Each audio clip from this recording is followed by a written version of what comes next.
You may have read in the brief biography about me sent out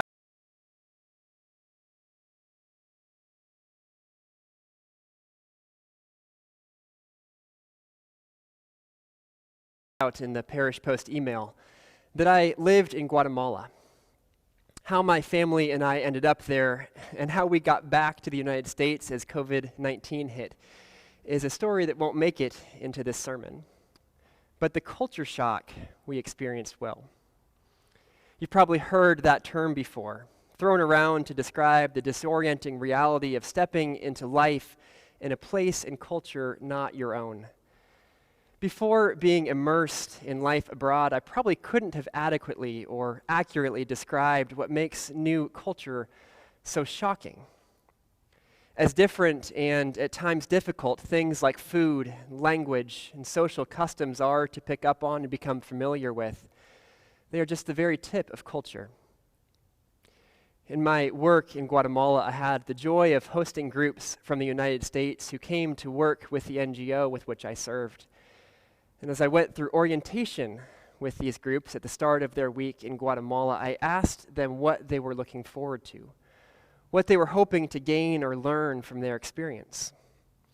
Without fail, every group I worked with expressed some version of excitement to learn about and experience Guatemalan culture.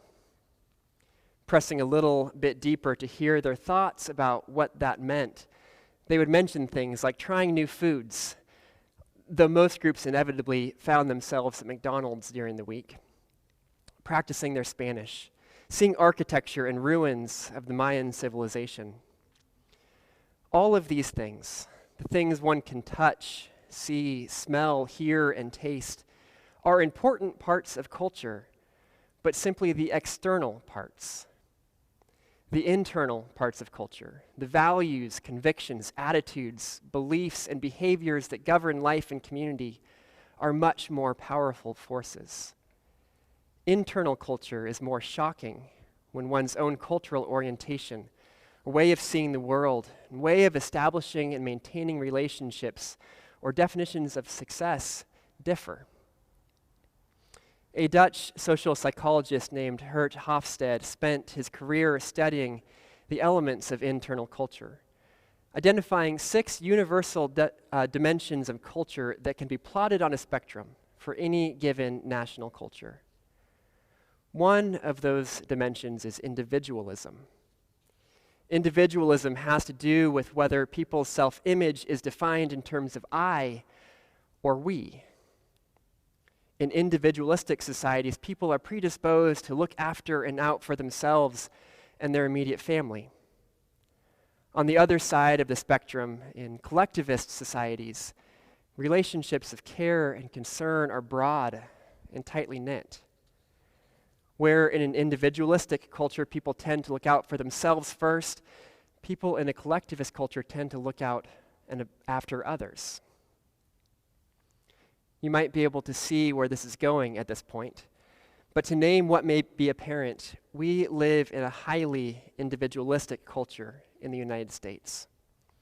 In fact, on a scale of 0 to 100, with 0 being purely collectivist and 100 being purely individualist, Hofstede's research puts the United States at 91, making us one of the most individualistic cultures in the world.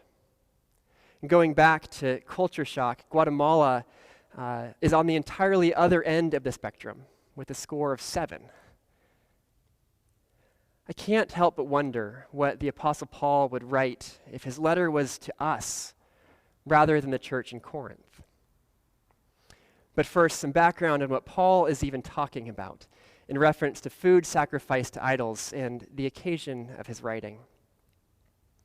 The church in Corinth, a city located in south-central Greece, was founded by the Apostle Paul on his second missionary journey around the year 50 AD.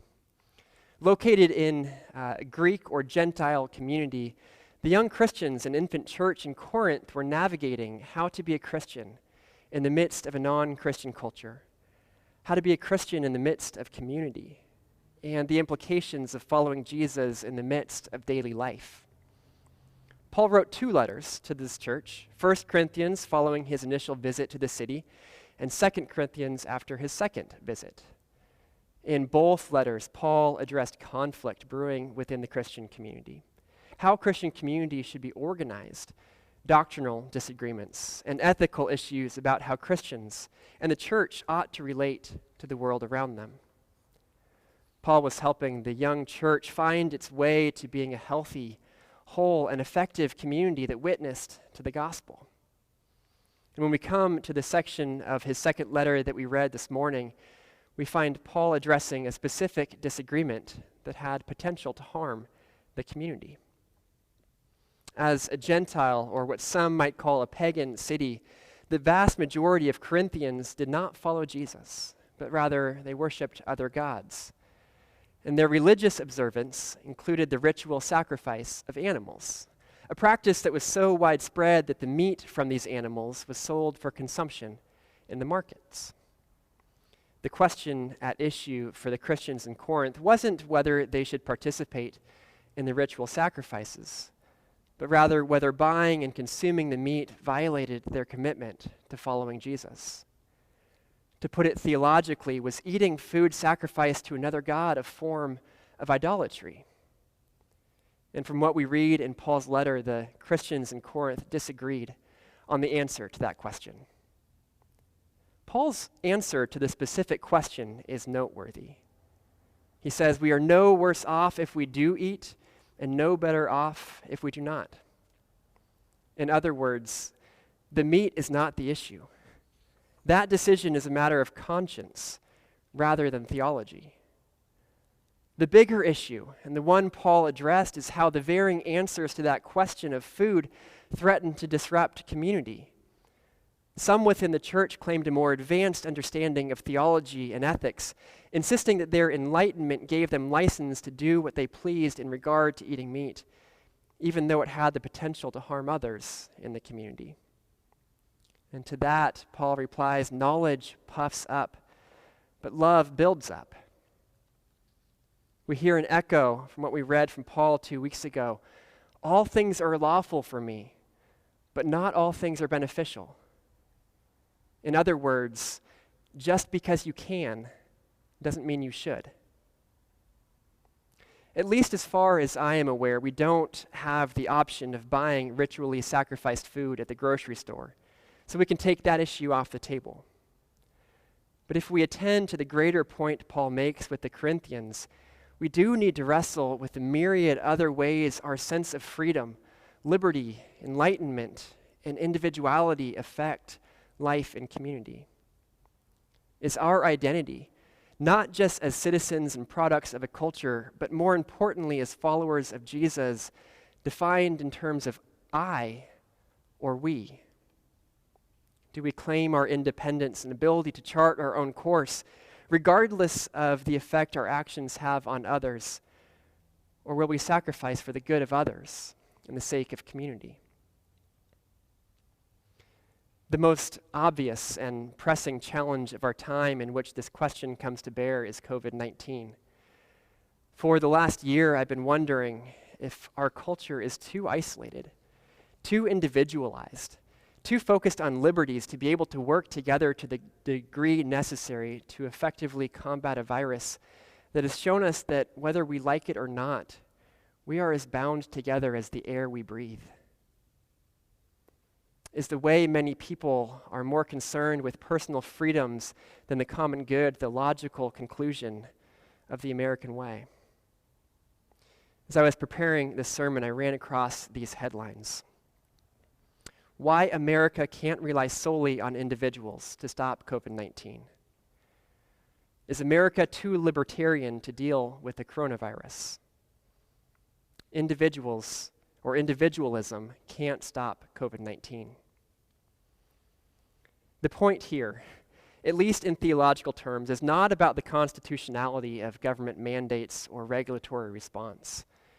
It is how we have strayed so far, or perhaps never got to, an understanding of our life together that puts the good of the community, the health of the community, above all else. How we became more motivated by maintaining rights and freedoms than loving others with every fiber of our being. In this historical moment, there is a lot of knowledge, or at least what people, including ourselves, pass as knowledge. We've all come to see ourselves as experts in epidemiology, public health policy, economics, constitutional law. If you are like me, you are quick to make judgments about others whose conclusions differ from your own. And to make all this even harder, there is a right way to confront this moment. There are experts telling us the best course. We're living in the midst of a lot of unknown, but there are also elements of a pandemic response that should be black and white. And so, again, if you are like me, you reason that since you are well-read, you've watched the news conferences and not just the sound bites, you've studied the data, you have knowledge that makes your way the right way.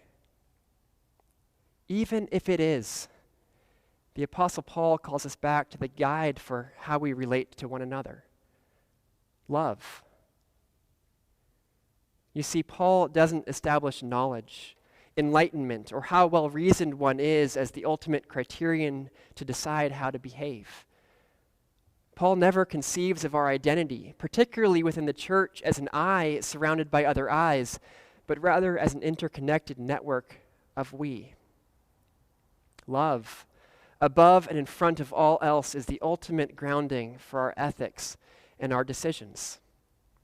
Our choices are not simply about us. They affect the others with whom we are connected, whether we want to be connected with them or not. While our collective, or perhaps lack of collective, response to COVID-19 might be the most obvious and timely example of this, it's not the only one. To name a few, how do we approach alcohol in the church? Do we make space for and accommodate people whose relationship with alcohol is tenuous or harmful? What language do we use? Does our sense of liberty and freedom of expression lead us to run our mouths, even if it causes offense to others who we might see as being too uptight? I'm sure that many of you have seen the vast number of Bernie Sanders memes going around this week. Photos with Senator Sanders superimposed in all manner of places and activities. Included among these are social media posts from churches, with Senator Sanders sitting everywhere from outside the church to the baptismal font or the communion rail. I've seen several conversations online this week related to whether these memes are appropriate or helpful or respectful.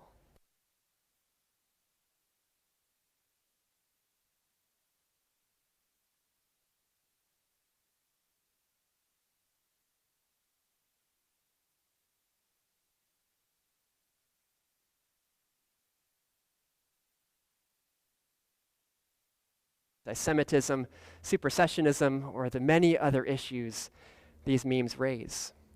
We can talk to our Jewish friends or call the local rabbi, as many who were part of these conversations did, to ask their opinion or permission. We can argue that people should calm down because it is all in good fun. But all of that misses the point.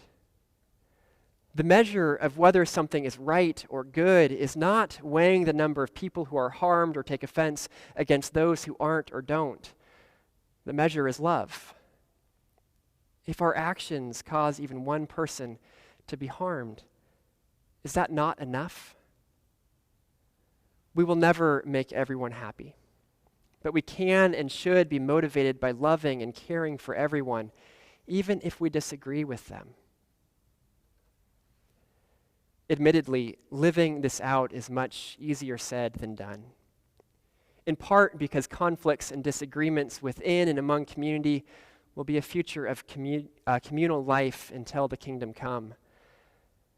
Whether the issue at stake is as urgent as a pandemic or seemingly insignificant as a meme, or anything in between, our decisions and actions will continue to ripple beyond ourselves.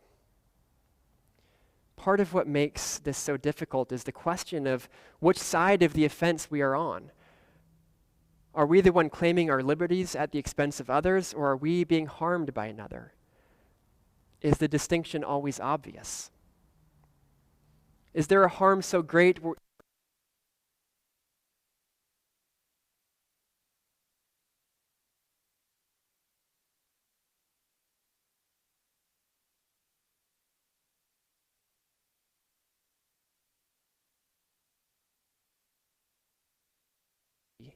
If we find our identity in the we of the body of Christ, we do not navigate the challenges ahead alone. And so, with whatever is to come, no matter how great or small, may we hold fast to love as we hold fast to one another. And in doing so, may we all hold to Christ, through whom we live. Amen.